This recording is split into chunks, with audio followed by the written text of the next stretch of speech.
Everyone, this is Ruth, the Chief Curator at RemoteGoldCareers.com. This week, Ford admitted AI couldn't do the job and rehired 350 engineers.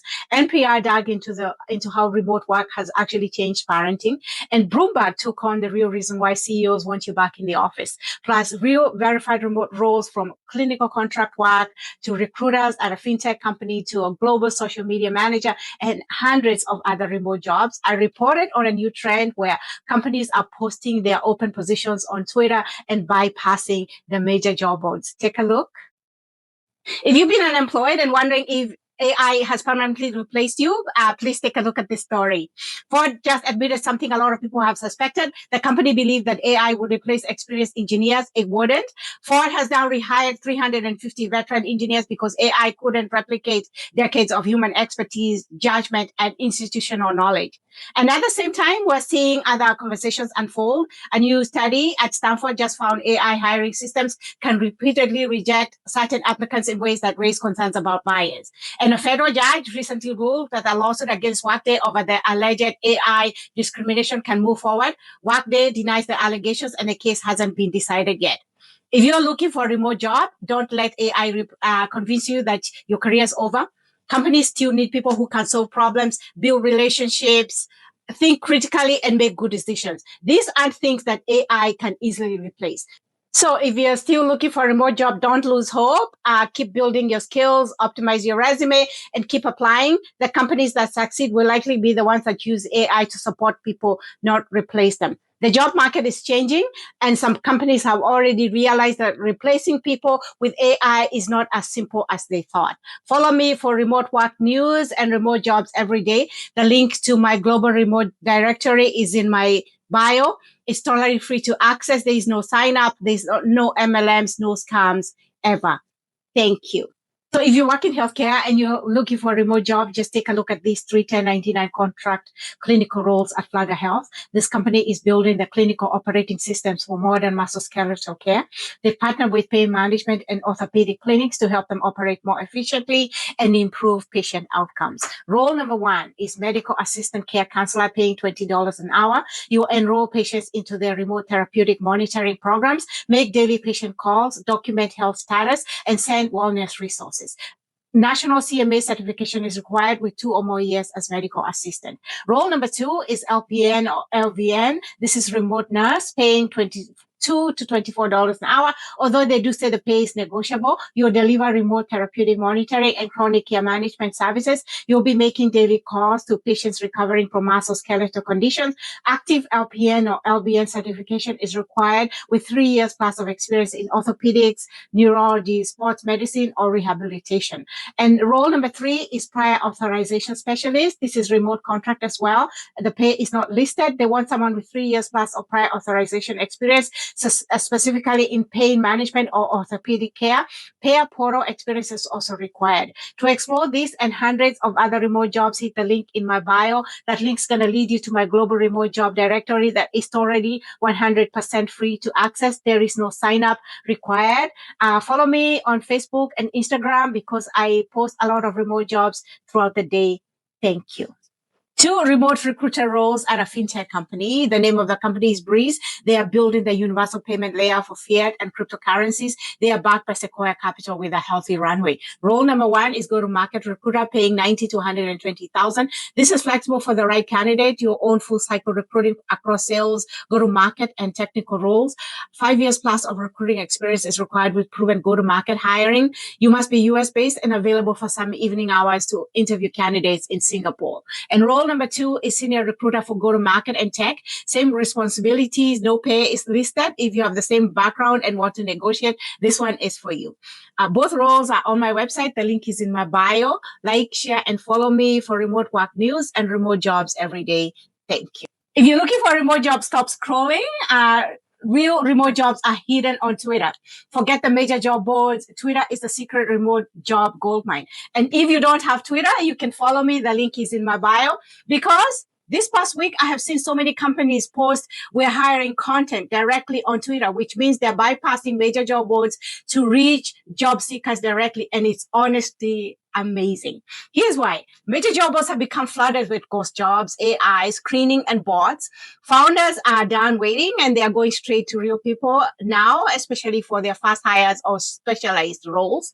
For example, the founder of an AI company that is building what he calls the eyes of AGI just posted that we're hiring. They have 17 open positions right now in engineering, marketing, product, revenue, and almost all of them, you get to choose whether to work hybrid in San Francisco or remote in the Americas. Basically, Brazil, Hawaii, time zone wise. We're talking design engineers, research engineers, product engineers, technical writers, sales engineers, revenue ops, etc. The company name is Firecrawl. They're Y Combinator backed. They're building the API that lets AI agents search and script the web. And they're trying to hit 100 million in revenue with under 50 people.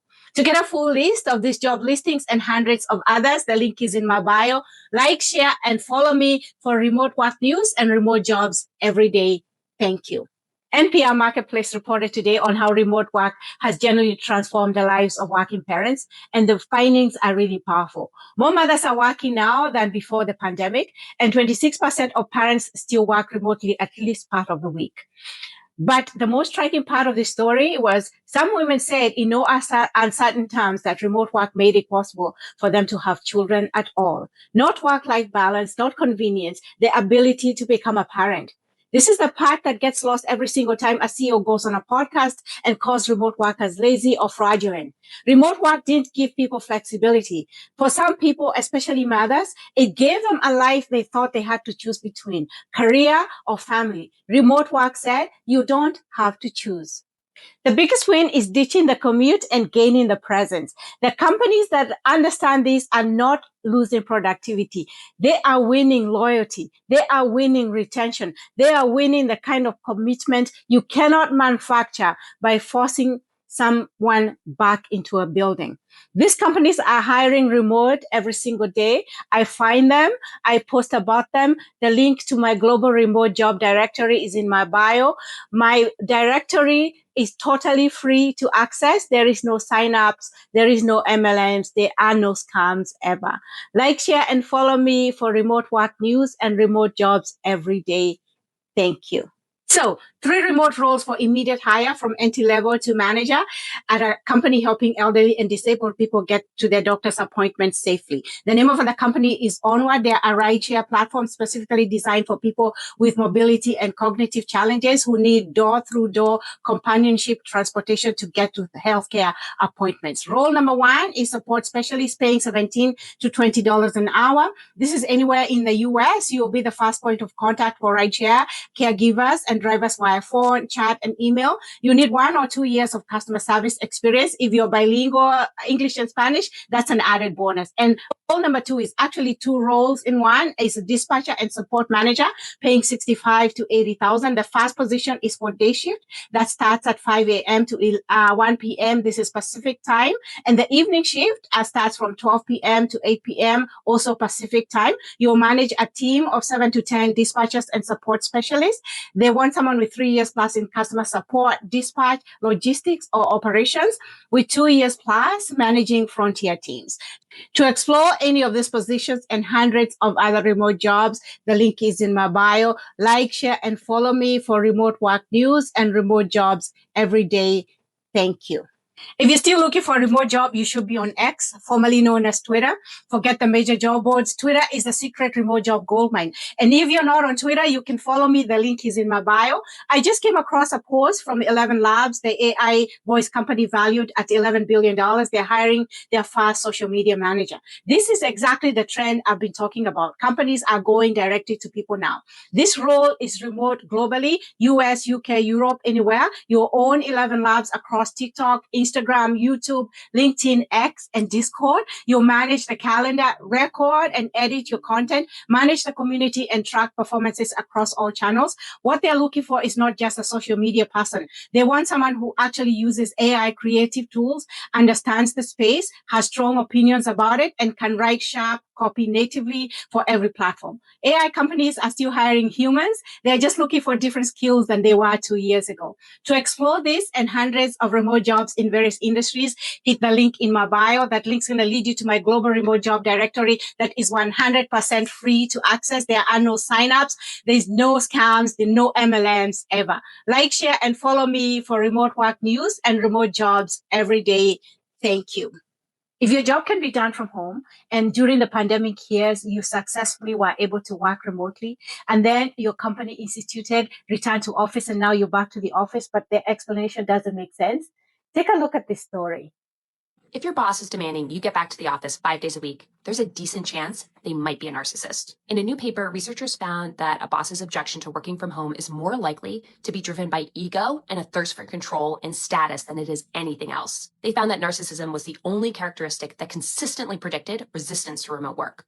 The bigger the ego, the more an executive desired authority and acclaim, and therefore the more that boss wanted workers to get back in the office. The research tracks with a broader phenomenon I've been following. Amid AI angst and sweeping layoffs, the balance of power has swung back to managers, and they are hungry to reassert and flaunt it. Bosses, narcissistic or otherwise, are now in their command and control era. This is translated into suppressing employee dissent, expanding a worker surveillance, and slashing benefits. It has led to a host of new rules about how employees can express their personal views even when they're off the clock, about working in the office 5 days a week, and about not only what employees should wear, but also how they should act. The paper has the receipts to prove what many workers have suspected, that often these decisions have very little to do with improving the business and everything to do with bosses flexing their power. Why?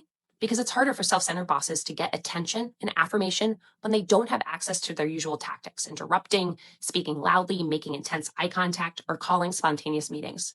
Employees can also exert their own form of control by ignoring a Slack message or deleting an email without being able to be tracked down in person. They can turn off their cameras on Zoom. Signifiers of workplace status like office size and seating charts evaporate. Demanding that workers return to their desk 5 days a week then becomes a way for threatened bosses to reassert their dominance. In case this needs to be said, clearly not every executive who wants workers back at the office 5 days a week is a narcissist. But the study helps us understand why return to office mandates have become such a powerful proxy of post-pandemic corporate life. The debate is not just about whether you're logging in from your home or your office. More than anything else, it's about power. Who has it, who lost it, and the lengths they'll go to reclaim it. So now there you have it. It is not about collaboration. It's not about culture. Maybe your boss just needs therapy. If you would like to ditch the office and get a remote job, the link to my global remote job directory is in my bio. Like, share, and follow me for remote work news and remote jobs every day. Thank you. Every job I featured is posted on my website, RemoteGoldCareers.com. There's no subscriptions, there's no fees, there's no scams. The link is in my bio. Like, share, and follow me, and make sure that you come back here next week so that you can see next week's update. Thank you. Have a great weekend.